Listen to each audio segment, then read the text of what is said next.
Turning now to another missing persons case. Tonight, a Floyd County family is desperate for answers as they search for a 32-year-old missing mother. Monisha Leath hasn't been seen or heard from in almost 2 weeks. As Fox 5's Janice Yu reports tonight, they hope someone with information will come forward to the GBI. Her sister tells me she would never disappear like this and leave her kids behind and cut off all communication. And she says it's been frustrating for her and the family because they just don't know where to begin searching for her.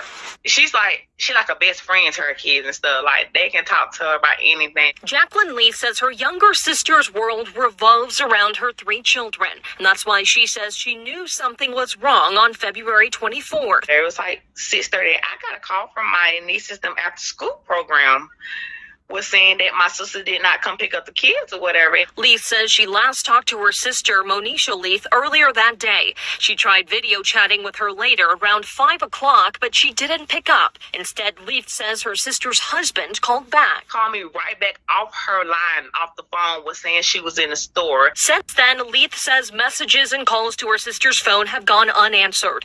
She says she and the family have had little interaction with her sister's husband since her disappearance. The GBI has taken over the investigation and told Fox 5 it can't provide any additional information since this is an ongoing investigation. As time passes, Leath says she and her family are growing more desperate for answers. A group of people want to get together and search for my sister. We don't know what to search for start at. Leath says everyone is staying positive, but they can't shake the feeling the 32-year-old mother is in need of help. We just feel like she's still alive. We don't know where to go. This is Monisha Leath, a young 32-year-old mother who went missing February 24th.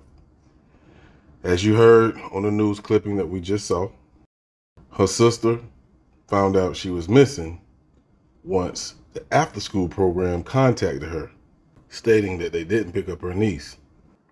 Now, what you also heard was that she spoke with her sister around 2 o'clock, but she reached back out and tried to video chat with her around 5:30. Now let's stop right there. She said she tried to video chat with her. I wonder why. I wonder what the conversation was about when she spoke with her around 2. I wonder who called who. That's very important because there's more details about when the last time she was seen. Now, it was stated that she was last seen February 24th near the Floyd County, Polk County line near Rome, Georgia. Now, that brings me to the question. Who was it that seen her around 2 p.m.? Now, is it a coincidence that her sister talked to her around the same time the last time she was seen, which was 2 o'clock? Leath says she last talked to her sister, Monisha Leath, earlier that day. She tried video chatting with her later around 5 o'clock, but she didn't pick up. Instead, Leath says her sister's husband called back. Called me right back off her line, off the phone, was saying she was in the store. All right, so just something about that just don't sit right with me. Okay, she talked to her around 2:30ish. She called her back around 5:30. She didn't answer. Her husband called her back on her sister's phone. He stated that she was in the store. So that brings me to my next question. Was her husband, which is the guy in this picture that we're looking at, was he with her when she talked to her? That's the question. So Jackie, which is Monisha's sister, wanted us to know a little bit about her husband. Well, his name is Joseph Jones, aka Joe. Now, according to Jackie's post on Facebook, Monisha met Joe maybe last year. They became lovers, and they recently just got married. Apparently, they've been having problems, which her sister just found this out. And being that she cares about her sister, she told her, there's too many red flags. You got to leave this guy. Now, this is Joe's Facebook page. As you can see, he has Monisha's face on his profile picture. This is information that was provided to us by her sister Jackie. Now, remember what Jackie said happened. She said she called her sister, she didn't answer, but her husband called her back. Okay, so they're having problems. He apparently had to be the last one who seen her. Is he just an abusive guy? Is there any problems that's going on, infidelity, anything like that? There's only one way to find out. Yep. You got to go to the Facebook page. Now, as I scrolled through her Facebook page, I just kept noticing something. And then I noticed something else. The first thing I noticed was you can't find her husband nowhere on her Facebook page. Not a post, not a tag, nothing. So that leads me to the second thing I noticed. It was one person that she continued to tag in her posts, especially when it came to the kids.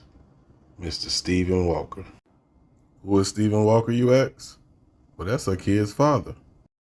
And just going by his post alone says a lot about their relationship. They're no longer together, of course, but I believe there's still some feelings there.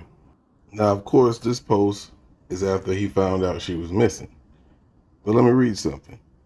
It said, "We had our differences, and yes, we fell apart, but regardless of our past, I still love you."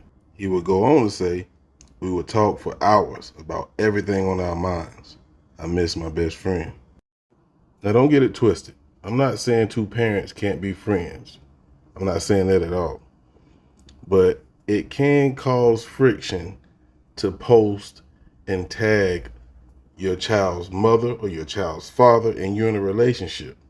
That can cause friction. That can cause jealousy.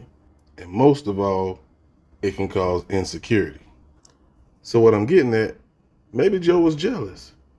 He could have been jealous of their relationship. That's his wife. I'm not giving him a reason to do anything to her.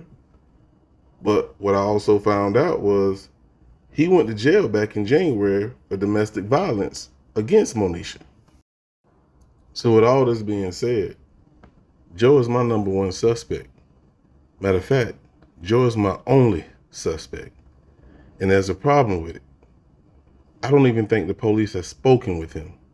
At least I can't find it nowhere in no news articles, no police statements, nothing. Remember, Jackie provided us with this information.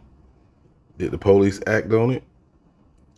Has Joe even been seen since Monisha been missing? One thing I do know is the family stated that they had limited contact with him since then. Another thing that bothered me is the lack of news coverage on this case. I couldn't find no news coverage on YouTube. The only videos on YouTube are from content creators. They have maybe a few articles if you Google search. So I would really appreciate if you share this video, tell someone about it. If you're a content creator, hey, join me, help me out. Let's push it out.